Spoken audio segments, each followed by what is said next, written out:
Ionization enthalpy and factors affecting ionisation enthalpy. Example से समझते हैं।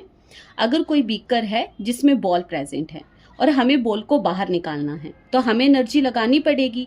सेम किसी भी एटम से अगर हमें इलेक्ट्रॉन को रिमूव करना है तो हमें एनर्जी लगानी पड़ेगी। उसी एनर्जी को बोलते हैं ionisation energy. The amount of energy required, हमें एनर्जी चाहिए to remove most loosely bound electron, electron को रिमूव करने के लिए from an isolated gaseous atom से।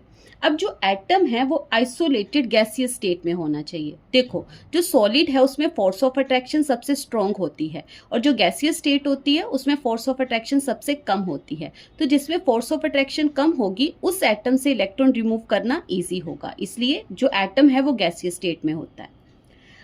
एनर्जी रिक्वायर्ड, हमें एनर्जी चाहिए मतलब सिस्टम एनर्जी को ऑब्जर्व कर रहा है, तो यहाँ पे एंडोथर्मिक प्रोसेस होगा। एंडोथर्मिक प्रोसेस के लिए इंथैल्पी चेंज पॉजिटिव होता है तो आयनाइजेशन इंथैल्पी भी पॉजिटिव होगी। फैक्टर्स, फर्स्ट है एटॉमिक साइज, इसके इन्वर्सली वेरी करता है। एग्जाम्पल से समझते हैं। लिथियम एंड सोडियम, जो सोडियम है उसका एटॉमिक साइज बड़ा होता है। देखो जितना बड़ा साइज होगा, जो आउटर मोस्ट इलेक्ट्रॉन है और जो न्यूक्लियस है उसके बीच में फोर्स ऑफ अट्रैक्शन उतनी ही कम होगी। अगर फोर्स ऑफ अट्रैक्शन कम होगी तो हम आसानी से आउटर मोस्ट इलेक्ट्रॉन को रिमूव कर सकते हैं, तो आयनाइजेशन इंथैल्पी भी कम होगी। जितना लार्जर साइज आयनाइजेशन इंथैल्पी उतनी कम होगी, क्योंकि न्यूक्लियस और आउटर मोस्ट इलेक्ट्रॉन के बीच में फोर्स ऑफ अट्रैक्शन कम होगी।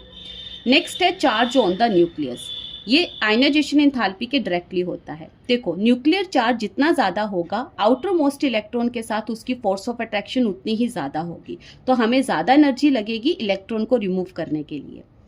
Screening effect of inner electrons, देखो जो इनर इलेक्ट्रॉन्स हैं वो न्यूक्लियस को स्क्रीन कर देते हैं, शील्ड कर देते हैं, मतलब ढक देते हैं, जिसकी वजह से आउटर मोस्ट इलेक्ट्रॉन न्यूक्लियस के साथ full force of attraction experience नहीं कर पाएंगे। अब यहाँ पे देखो जितना ज़्यादा स्क्रीनिंग इफेक्ट होगा, जो आउटर मोस्ट इलेक्ट्रॉन है और जो न्यूक्लियस है उसके बीच में फोर्स ऑफ अट्रैक्शन उतनी ही कम होगी, तो हम आसानी से इलेक्ट्रॉन रिमूव कर सकते हैं। तो जितना ज़्यादा स्क्रीनिंग इफेक्ट आयनाइजेशन इंथैल्पी उतनी ही कम होगी। इलेक्ट्रॉनिक कन्फिग्रेशन, जो एग्जैक्टली हाफ फिल्ड और कंप्लीटली फिल्ड एनर्जी शेल होते हैं उनकी एक्स्ट्रा स्टेबिलिटी होती है। अगर ज़्यादा स्टेबिलिटी होगी तो इलेक्ट्रॉन रिमूव करना है तो आयनाइजेशन इंथैल्पी भी ज़्यादा होगी।